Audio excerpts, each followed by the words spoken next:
Hello and welcome to another episode of the Edges and Sledges Cricket Podcast. We have a full house today. I'm your host for this week, Ashwin. We are in an important, I guess it's like a 24-hour transition in the world of cricket in between the end of the IPL and the start of the T20 World Cup. Pretty exciting. It was supposed to be last year. The IPL is not supposed to be in September, but obviously with the weird year and a half we've had, it's going to be exciting with lots more T20 cricket to come. So Varun's with me from Singapore. DJ's with me, who's in India at the moment. Varun, let me start with you. The IPL was the longest ever it's been since the first game to the final, right? Before we get into any of the details, etc. In the world, it's been a pretty good season after all. Like a good to have IPL back, and the fact that it's October and we're only 6 months away from another one. Are you pretty excited? Yeah, it's been good. In fact, I was trying to think about, is it better to have a split IPL in the future or not? But it was a lot of fun, right? Because you get to do it twice a year. It's not too long a period. It sustains the interest. And of course, I think Delhi holds the record for being top of the table for the longest in any IPL season. So 6 months, I think it was. So that's pretty good. Yeah, I like that. So well said. So silver linings that Delhi has that fun record. But obviously things didn't quite go Delhi's way. And we know that without giving any spoilers, because anybody who listens to the show should know the result, but CSK picked up yet another trophy. So some outstanding cricket. Obviously, congratulations to all our listeners who are CSK fans. But DJ, the last time we had the show on, we talked about the first qualifier where Delhi came up short against CSK. Obviously, that meant they had another shot against whoever won the first eliminator, which was RCB versus KKR. Let's talk about that game a little bit, right? RCB looked pretty good all season. The truth is, with a team like RCB, they tend to blow hot and cold. They have good days and they have off days. And unfortunately, this day they came up a little bit short, right? They ended up with just 138. KKR made it look tougher for themselves than it necessarily needed to, but they made it over the line with 139. So star performance, of course, was Sunil Narayan, picked up 4 wickets and made a magnificent 26 off 15, hitting 3 sixes. But let's talk about that game a little, right? Did you feel like KKR was the deserving winner? And walk me through the game as a whole. And DJ, talk about the toss. Yes. What happened to the toss? I mean, Kohli won the toss and chose to bat, which you typically don't do. Interesting, because KKR had never lost, I think, chasing this season at Sharjah. They've never done. They won the last 3 games before that at Sharjah as well. So they seem to have really taken to that Sharjah pitch, right?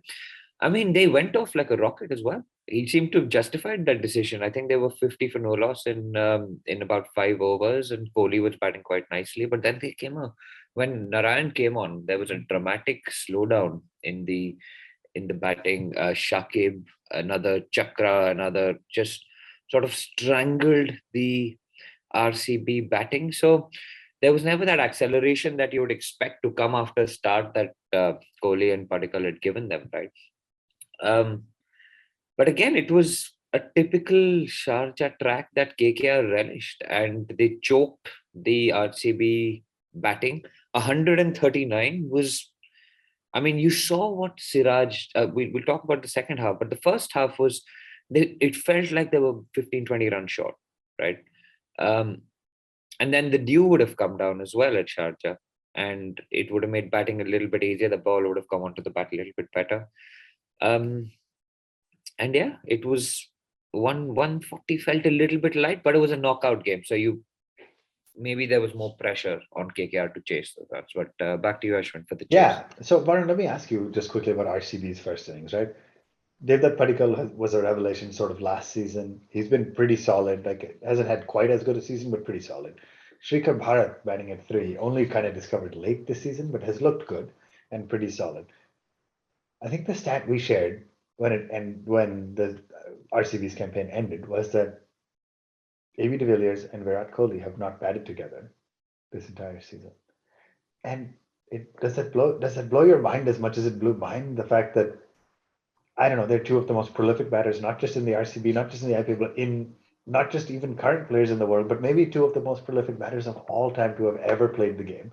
2 of the most successful, some of the most successful pairs for RCB. What happened? What happened with the strategy? Why was de Villiers playing at 5? Yeah, what happened? We spoke about this many times on our podcast, right? That they've batted together. They're the most successful pair in the IPL as a partnership, and they've lost every season.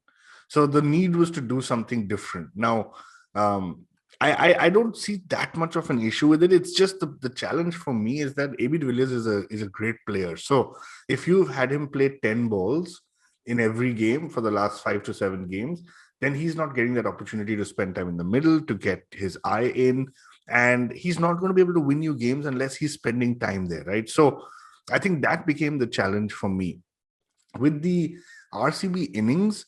We'll talk about it a little bit more in the Delhi match as well. I don't buy the argument that the teams batting first don't know how much to set, and so that's the challenge. I mean, you've won the toss, you've elected to bat. In hindsight, it's the wrong decision, but I get it, right? RCB probably has that ability to choke, and with KKR's bowling lineup, they knew that the runs are not going to be easy to get. So you chose to bat first, but you mentioned at KS Bharat, that's where the game changed, right? Because the other two were going at 120. Bharat came in and went at a strike rate of 50. And that he sucked the momentum out of the game. And it's always going to be hard to get back after that.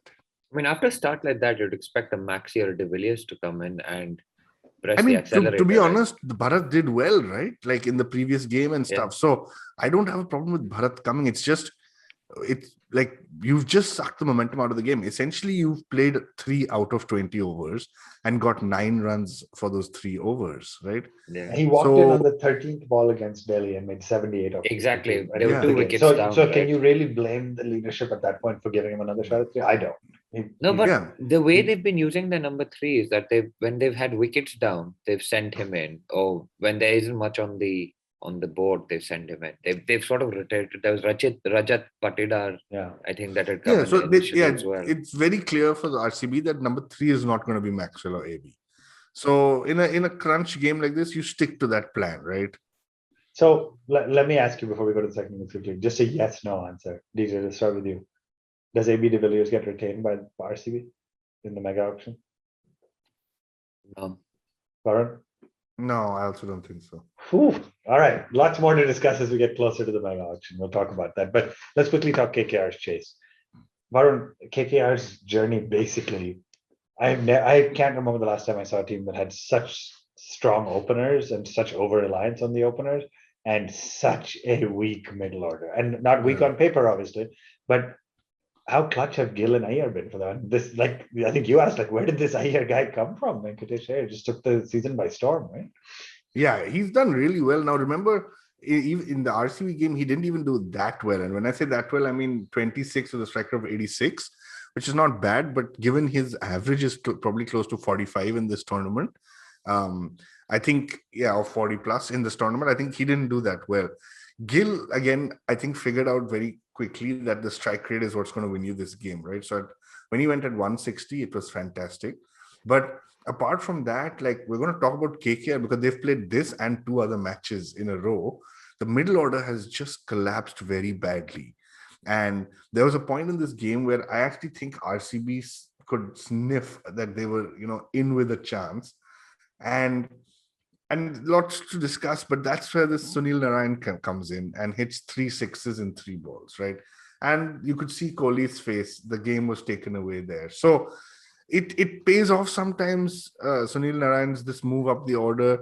I think, really can't blame Kohli or anyone else. I think the only thing for me is just the RCB season unfolded in a sad way, in the sense that they just got stuck on this concept of team balance, and there was no reason to keep persisting with Dan Christian and Garton, who I've never heard of before, when you've got Jameson sitting on the sidelines, right? So I think that was ultimately a big factor in their downfall. But Sharjah and KKR is just like a match made in heaven. Right. So RCB unfortunately had to wave goodbye to the IPL for this year. And who knows which of these players we've seen in RCB colors for the last time.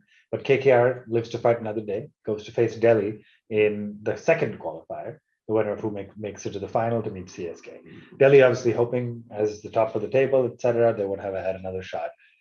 DJ, again, coin goes up, Delhi comes up short. This is going to be an extremely difficult experience for all of us to relive, but we're committed to doing so as podcast hosts. But coin goes up, Delhi comes up short. I think we were messaging each other up front, or maybe it was just me. But as soon as we lost the toss and were sent into bat, my question was, have we lost the game? Did you believe that at the time? Did you really believe that at Sharjah against KKR, Delhi had the ability to win despite batting first? I did. I mean, we had the batting firepower. I think what we saw with Siraj in the qualifier gave me a lot of hope in that they don't like extreme pace. We had three guys that could bowl 140 plus, right? You had Nokia, you had Rabada, and you had Avesh.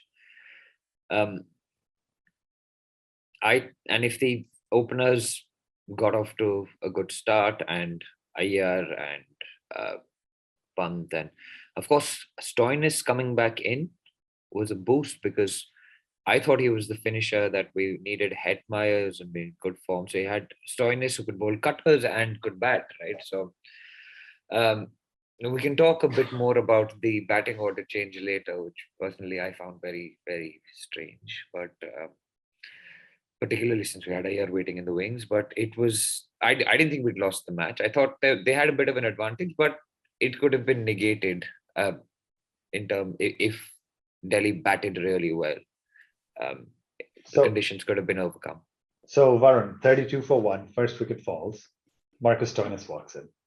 He's been injured. He hasn't played much, although he did bat it through for a while. He ends up at 18 for 23. But before he's batted on a tough wicket, was that the right call? Yeah. So firstly, I just want to say the key person in this game was Shaw. Yeah. Because when you look at Sharjah pitches and KKR's bowlers, the only way you are going to come out on top is if Shaw hit a 50. Yeah. And Varun Chakravarti got him out on his first ball, right? Yeah. So, and in fact, I was really angry with Dhawan for not reviewing it and stuff before they showed the DRS review. Yeah. But it was out, right? So the game changed there. Stoinis, look, Ponting has done this before. I think it's a method to create some chaos. It's a method to just go out there and score some runs freely. He did it last year in the final and the semi-finals. Yeah, but that was when Shaw was in bad form. Do we think there's any merit to the conspiracy theories that Ponting was trying to give Stoinis a bat before the World Cup as an Aussie? No. I don't think that's the deal. Like, I think Ponting genuinely wants to win. Okay. So I don't think. I mean, DJ, you're right. It was about Stoinis in bad form, but Shaw in bad form. But Shaw got out early, so that logic just holds true for that day itself, right? And the same thing happened. Like we just talked about Bharat, Stoinis sucked the entire momentum out of the game. Like, even a Shikhar was under pressure. I think what happened for me is I was very disappointed in the way Delhi approached this game, because you know everything about this pitch, you know everything about the opposition. You went through to 10 overs almost, I think, if I'm not mistaken, without losing a wicket. Yes, without losing 2 wickets. They lost their second wicket in 11.3 overs. At that point, I was thinking, okay, this is a strategy, 7 runs per over. You've got enough wickets in hand. Let's go for it, right? I was backing them till that point. And after that, I just couldn't understand what happened. So I think 2 things. One, people like Dhawan, you could see that he was trying to hit the ball very hard. And in that process, they were all dot balls, versus the ability to just tap and run too. And I think that's what Delhi missed here, because Delhi ended up at 135. If you had run another 6 to 7, let's say 10 balls that you converted the ones into twos, right? You would have ended up close to 145, 150, and that would have been a match-winning score. So obviously nothing Varun you're saying is incorrect, but obviously it was a tough pitch to bat on, right? Felt like the ball wasn't coming on. All the batters struggled. And then the Gill and Iyer pair, who I just talked about, came out and made it look like, honestly, at one point I was thinking, did they switch pitches in between the innings break? Like, what happened? How did Gill and Iyer make it look so easy? Both Gill batting at around a ball, Iyer batting at above that, but 96 for 1. So that means they needed 40 more runs in 70 more balls, but by the time the first opener got out. I basically almost shut the TV. I think we had already started messaging each other, but also on the Discord and on Twitter, people saying good season, Delhi, etc. Right? It was done. Varun, do you think that was? Did you think it was done when they needed? Yeah, suddenly I were was done? 100. It was 100% done. I think Delhi just had to keep bowling pace bowlers, and like DJ said, when you've got 140 on a slow pitch, I think batsmen who take their chances are going to get the runs. Unfortunately, the Delhi spinners are not as good as the KKR spinners. Let's be very honest, right? They're good in terms of, Akshar and Ashwin are two good names, but when you talk about form and the whole mystery bowling, slowing it down, they're not as good as the KKR spinners. So yeah, I mean, it was sad because you could see that Pant's shoulders were drooping. In fact, he had called for 2 hurdles in between the strategic timeouts as well. The team kept getting together to talk about what needs to be done. He was trying to bring that clarity. He was trying to bring the seriousness. But Dropping catches, it was just yeah, but at that point, it was just terrible, right? To be almost 100 for no loss. So DJ, then what happened next was a little bit of a mystery and a surprise to all of us. And again, it's the false hope that kills you a little bit. Yeah. But I have no idea why we were still watching at this stage. Right. by the way. So what happened? The middle order just chokes, right? Rana and Tripathi, Rana at least comes out, makes a run, a ball gets out. And then with a batting order, let me just read through it. That reads Dinesh Karthik, Owen Morgan, Shakib Al Hassan, Sunil Narayan. The scores were duck, duck, duck, duck. I mean, unreal that it even came down to the last over, wasn't it? Yeah, absolutely. It was insane. And what I truly enjoyed was, I mean, the memes and stuff had already started flying, right? There was somebody, I think, a comedian tweeted, "DC is the South Africa of the IPL," before KKR started joking, which was just, it was extremely hilarious in a way that, but obviously that guy was a KKR fan and it worked out well in the end. But it was bizarre. They needed 100 and they needed 13 of 24, right? Yeah. At one stage, and our spinners had done nothing. Ashwin was bowling like Kedar for some reason, which I couldn't fathom. It was just strange. Apparently, he was too Bounce or something. tall for this pitch. So idiotic. So they Just needed bowl normally. 11 of 18. Rabada bowls a brilliant one run over. It comes down to 10 of 12. Nokia bowls a brilliant 3 run over. Ashwin comes into ball 7 of 6. But firstly, when the Rabada over finished, suddenly you could see Pant jump up. Yeah, the Because energy he was came like, back, right? that belief was like, even before the Rabada over, even midway through, you felt that nothing is happening. Yeah. Suddenly, the team, Iyer, Dhawan, Pant, everyone looked at each other and was just like, okay, is there something here? And you should remember that Rabada had a pretty tough game A tough game season, around. honestly. Yeah. So that was the turning point, I felt, and there was an energy after that which felt good for Delhi fans for a And bit. so to not belabor it much, but the last over, 7 from 6, they get a single, 6 from 5. Shakib unable to hit it. Shakib out. Narayan out.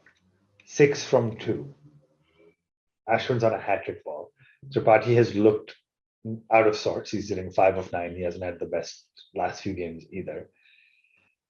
And Ashwin tries to bowl what seems like a ball where he was expecting him to do the same thing that Narayan did, which was just loft it in the air and get caught on the boundary. But of course, Tripathi is a better batsman. Varun, we can belabor this as much as we want, but was that the wrong choice of delivery from Ashwin to bowl a little bit of a long hop and expect him to go for it? Because obviously he got a 6. I mean, if you think of that first ball, he dug it in very short. Yeah. And the minute that happened, I said, this is a gone case because Ashwin is not hitting his line and lengths. Then somehow he made a comeback. Honestly, 6 of 2 in that situation under pressure in an eliminator, I would have said it's probably 70% in Delhi's favor. Yeah. So for it to get to that stage and then us lose was very hard to digest. But remember there's due also, right? For a spinner. That's hard. Would have been hard to grip. Agree, but he did it decently, right? He gave 1 run of 4 balls before that, and also. But that was freak, man. They were melting down. He was bowling well. But still, but I agree with you. Organically, 6 of 2 with a guy batting on 5 of 9. You're absolutely right. 6 of 2. It was. I mean, I say 70% to make myself feel better, but it was probably a 90% because even if he took a single or a double, and a single and a 4 would have still tied the game, right? So it's yeah, it was tough to digest that. I think Ashwin thought this is a do or die, so Tripathi is going to come down the wicket, right? Take 2 steps forward. And so that 2 steps forward would have meant the ball would have been lofted up and into the fielder's hands, right? Because he was closer to the ball. What ended up happening is that Tripathi stayed back. And so he kind of rocked back and just flat batted it. And Sharjah is a Didn't small look ground. like he hit it in the middle. Yeah, Even that's now what when I'm I He saying. didn't. watch I it, thought he was going to be caught also. I thought Yeah, even this is I- going straight down long off. Ashwin has Yeah. got a hat trick. It'll be Yeah. 6 of 1.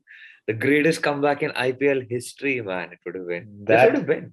And that This is would have the crazy wishful thinking that makes us loyal IPL fans, right? So anyway, Tripathi hits it out of the stadium. KKR qualify for the final.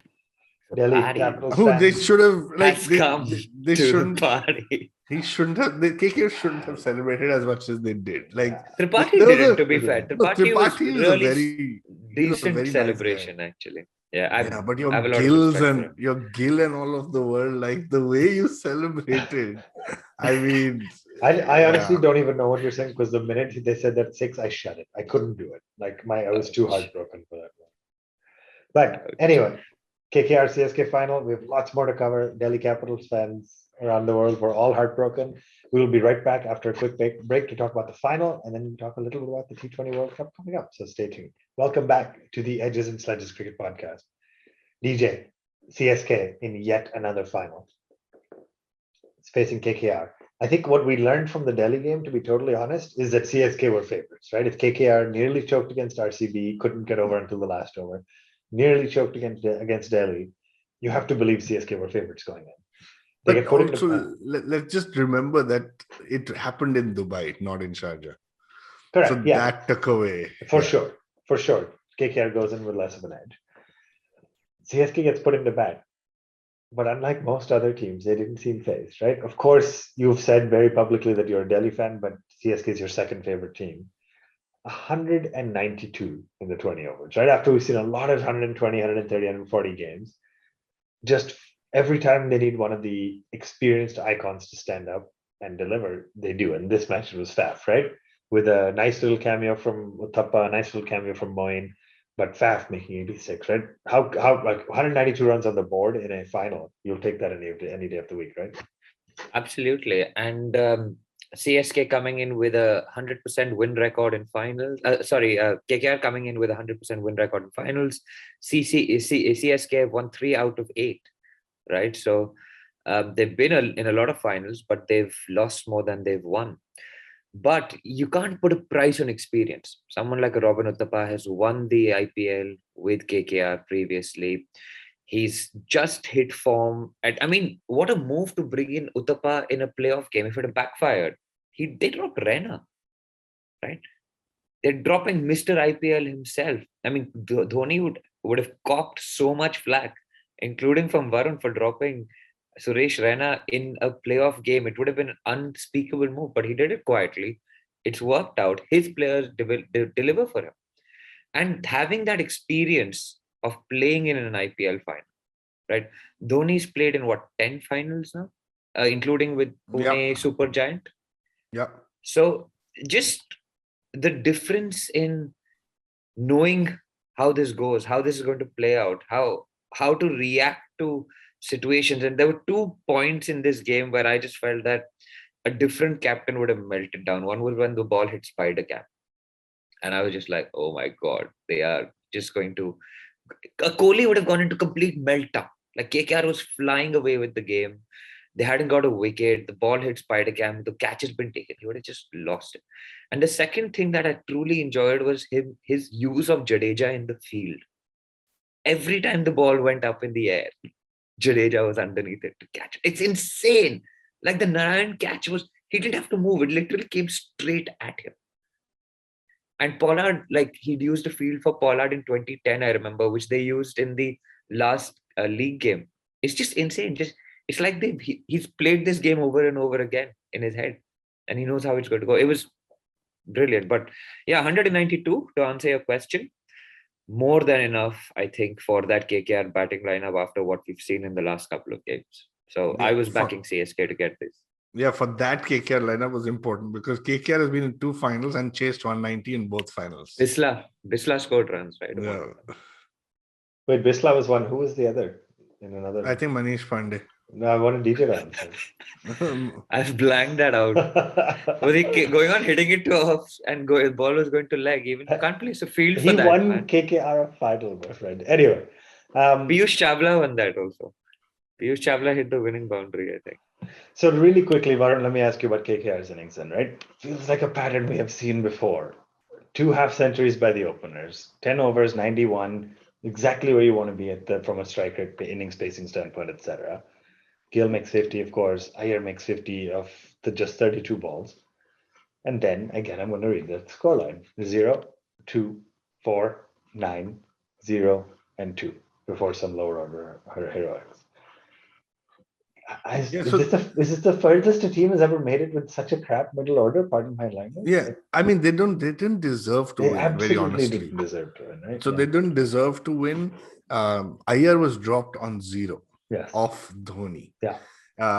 It was an awkward bounce, whatever. We've not seen that happen that much, but he was dropped. So the game could have been wrapped up in like under 100 as well. Venkatesh Iyer, of course, very promising talent for the future, went on to make a 50. But I mean, like there is like the middle order is in such bad form that even like one day of like applying yourself hasn't been possible for them. I mean, in a final, Morgan, a World Cup tying captain, like you would expect him to at least come good, right? He's seen the pressure situations before. Dinesh Karthik, Shakib, like just think of the experience you've got in that middle order. And can't help but think that maybe Russell would have been a better bet in Dubai, not in Sharjah. But I mean, look, with Dhoni's experience alone, I would say he could beat KKR. With KKR's middle order, I think this was just very deserving win for CSK. And DJ. Tripathi was injured, right? Yeah. That's the other point. Yeah. The hero from the last game was injured. So maybe he was the one they were expecting to do all the work with on one leg. Yeah, he walks out late with a lot left to do.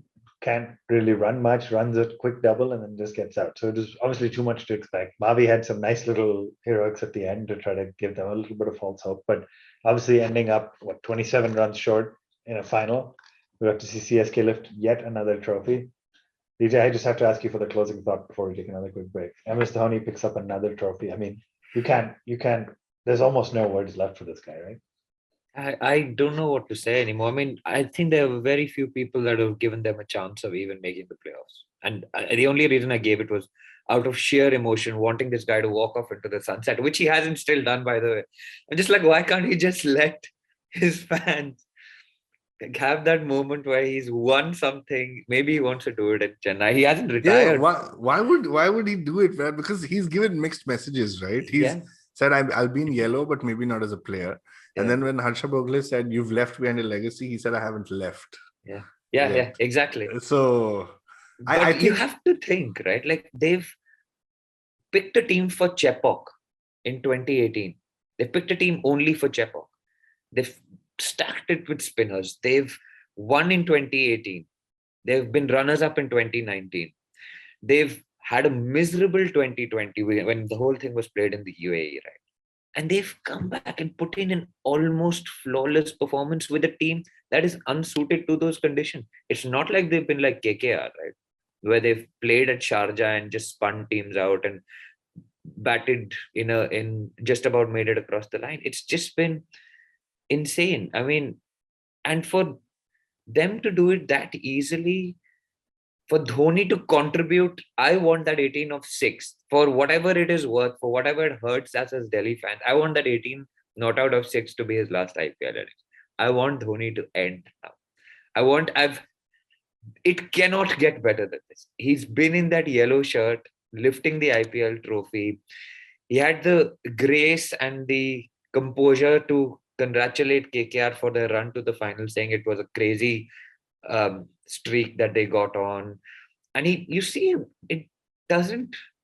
won everything there is to win, right? And he is the greatest white ball captain ever in the history of the game. And I don't think we will ever see anyone better than 3 ICC trophies, 4 IPLs, I think 2 Champions trophies, I'm not saying great red ball captain, but he also captained them to number 1 as a test player. I mean, there is nothing that this man has not conquered. The team has delivered for him. Someone like Robin Uthappa, like written off last year, came in, scored 250s. They were 70 for 1 in the first innings, right? When they were setting, they were the same as where Delhi was. But whereas Delhi got stuck, Moin and Uthappa just took off. So whenever they've needed someone to score, and the Raidus have stood up, the Uthappas have stood up, the Moins have stood up. It's just been, I don't know how he does it with these players. I think you talked about it, right? The right players have stood up. I honestly can't think of a better way to summarize the end of the IPL than you just did. We got a big mega auction coming up next year. It has been a fun journey, heck of a ride. Full shout out to the gentleman or the person who won our Edges and Sledges fan league, Nattu Bhai 11. If you've been listening to this podcast for a while, you know they've been very, very high up there in most of the world rankings, etc. So congratulations to you with Raging Bulls 11 and Distin 11 coming second and third. So it was a fun season. There's lots going on. We never catch a break. We are at the time of recording this about 6 hours away from the first match of the World T20. And we will be back after a quick break to talk a little bit about that before we wrap up the show. Welcome back to the Edges and Sledges Cricket Podcast. Varun, World Cup season is starting. I mean, it's just unbelievable, right? Of course, it's a compressed schedule, but how great is it that after normally there's this void that kicks in after the IPL. We have a few tough weeks, we got to find things to do, and now, yeah, it's 1 week of kind of qualifier games, but still pretty exciting, right? Yeah, exciting. I'm glad for that 1 week. It gives a little bit of a break. I can catch up on some sleep, and then we're back into it. But do remember, India plays qualify or warm-up games on 18th and 20th, which are being telecast. So I think, sleep is going to be a problem again this week. Yeah, for you, my games run till almost 2 a.m. sometimes. For me, they start at 5 a.m. on the double-header days. So sleep will evade both of us. But DJ, let me ask you really quickly. So an interesting format, right? We have a Super 12 this year with 2 groups. I'll quickly run through it. The first group is a phenomenal group: South Africa, West Indies, England, and Australia, along with 2 of the qualifiers. And the second group is India, Pakistan, New Zealand, Afghanistan. Does it feel like there's one group that's stronger than the other at this point? I actually think with T20 cricket, you just can't tell. With international T20 cricket, the teams are so good. Anyone can beat anyone on their day. So there are no favorites. I mean, the West Indies probably have a lot of good players. India have a lot of good players. England have a lot of good players. Australia, I don't think are that good at T20 cricket, but you can't tell. You just can't tell with T20 cricket. Afghanistan could beat India and Pakistan quite easily if their players come off, right? So we need to see. Yeah. So Varun, let me quickly ask you, we have a full week until the main group matches kick off, but there are 4 teams fighting for 2 spots in each group. So basically 8 teams fighting for 4 spots in the main stages. Group 1 is Ireland, Namibia, Netherlands, Sri Lanka. Group 2 is Bangladesh, Oman, Papua New Guinea, Scotland. So probably a little bit weaker. Do you feel like Bangladesh and Sri Lanka are shoo-ins to make it, or are you in the camp of DJ, which is anything can happen in T20 cricket? We might see a new entrant to the World Cup.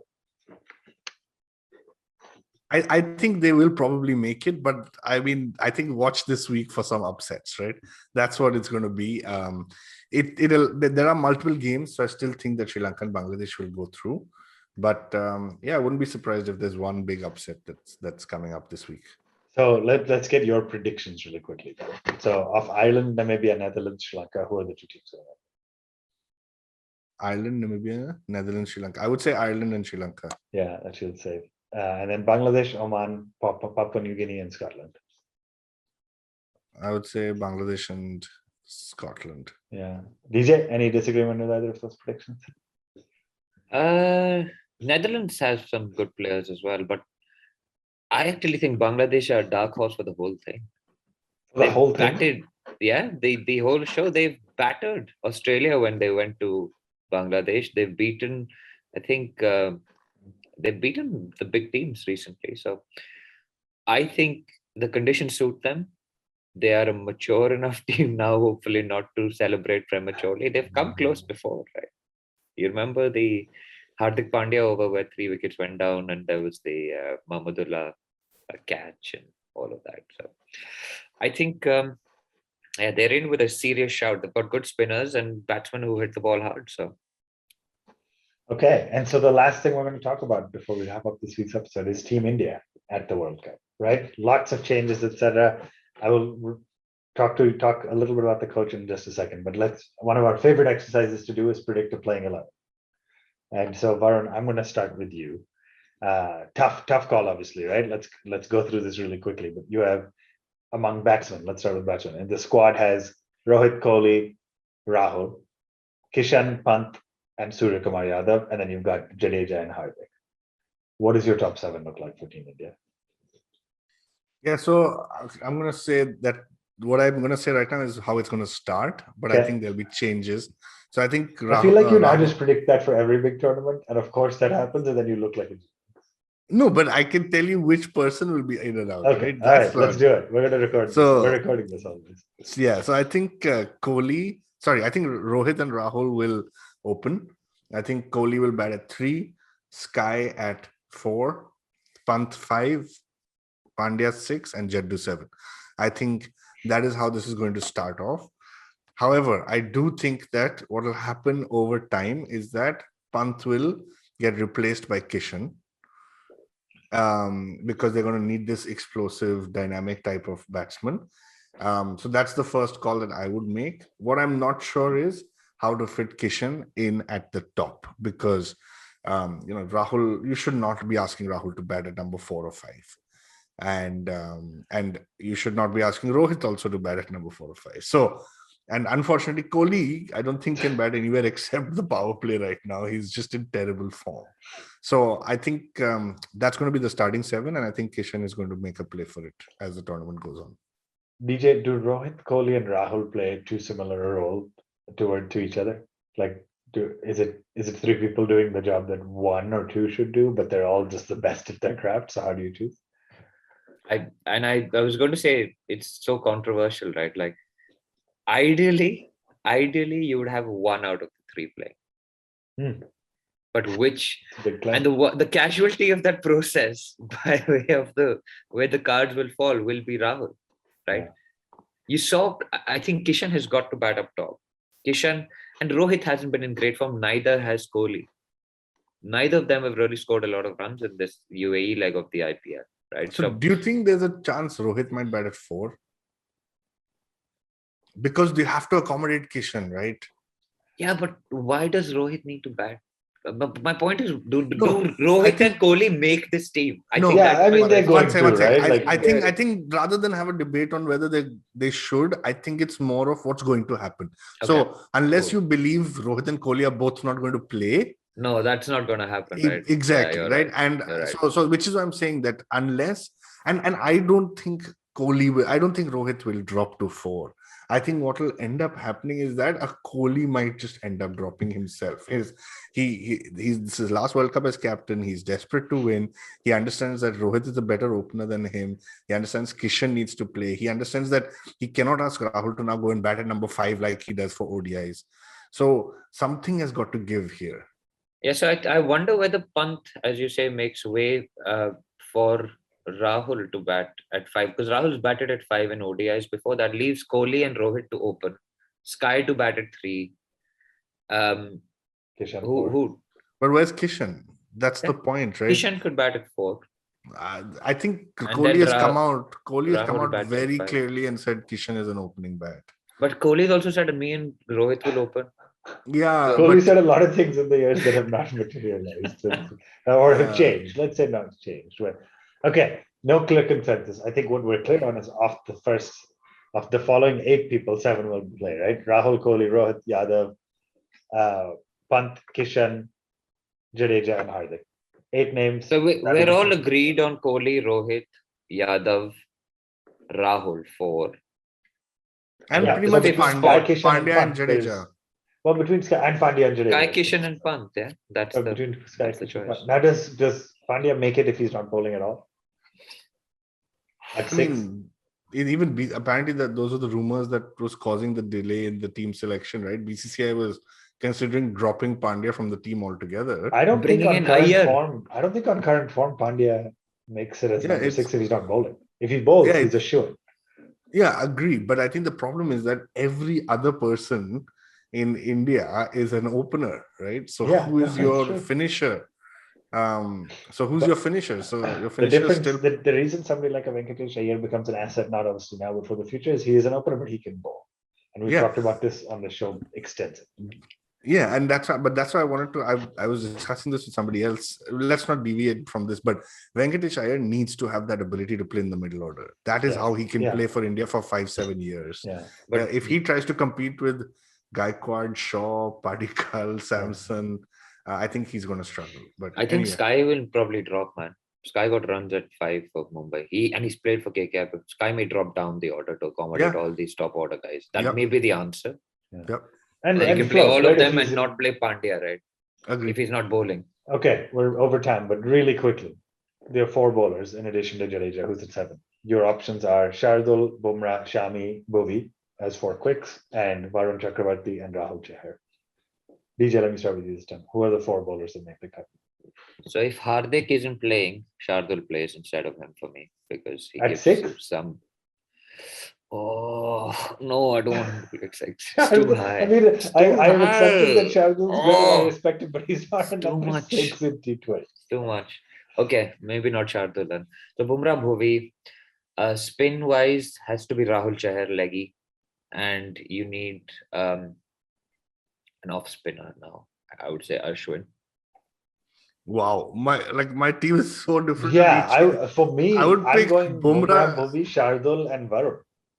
Yeah, so Because I Jadeja's would your other go. spin. Yeah, so I would go Bumrah, Shami, Varun, and Shardul. Yeah. Yeah, I would definitely go Varun because you got Jadeja as a lefty.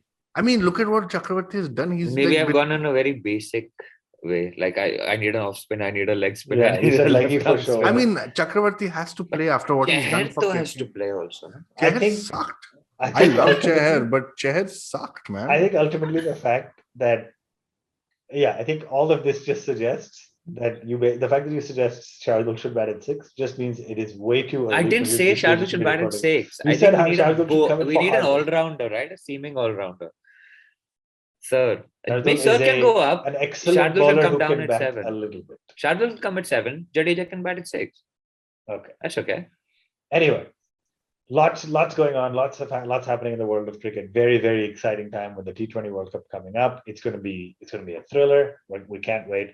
DJ, quickly walk me through what's been going on with the coaching crisis. We can talk about coaches or about the whole Dravid saga forever. But can you talk me through what's been going on?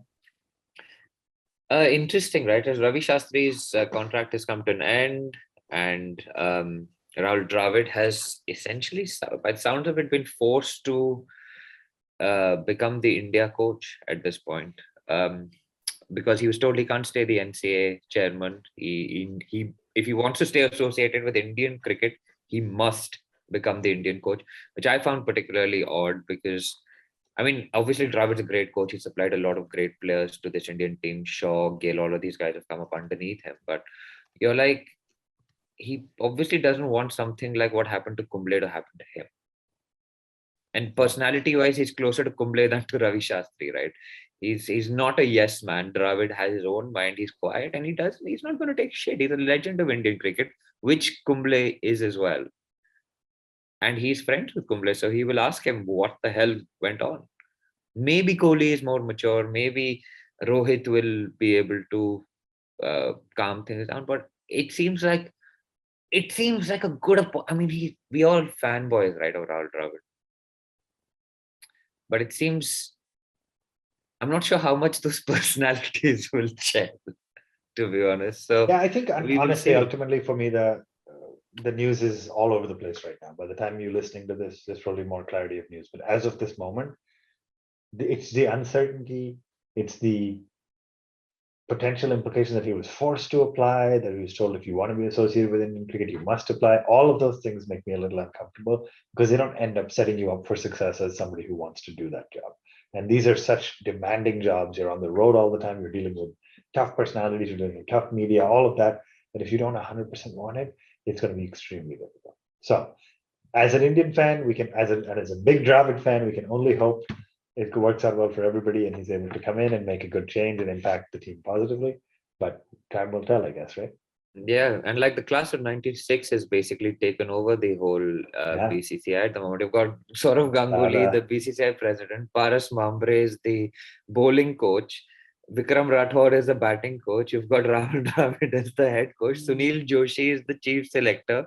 This is basically the class of 1996. Yeah. It's insane. 25 years later, they're all pretty much back. reunited to run Indian cricket in a way. So Yeah. So very exciting week. By the time we talk next, I guess it'll be we'll probably talk after the India-Pakistan game, which is India's first official match in the World Cup. So good luck. probably going to be you and me because Varun will be asleep, right? Yeah, so we'll do it late and he's going to be asleep and hopefully sleeping happy after a good first win for India and a continued streak of India wins over Pakistan in World Cup. Mocha. I've been watching these Mocha ads here, man. They're really pushing the envelope. Hey, they're trying to sell ads. It's only been 6 years since they've been rerunning the same ad. If it works and we're still talking about it, then it's a good ad. Have you seen the buy one, break one free ad? No. So it's basically an ad where there's a buy one TV, break one TV. Oh, geez. And so they're selling these to Pakistani fans. That's pretty because obviously they're going to lose and break TVs. It's funny, but you just like think you've got a lot of faith in this Indian cricket team to run your entire advertisement. Now you have to. If you don't believe based on it. If you don't believe they were going to win, there's not going to be excitement about the World Cup. So, right, that brings us to a wrap. Thanks as always for tuning into the Edges and Sledges Cricket Podcast. Like, share, subscribe this video if you're watching on YouTube. Help us spread the word if you're listening as a podcast on wherever you get your platforms. We are Edges and Sledges. Social media at One Tip One Hand.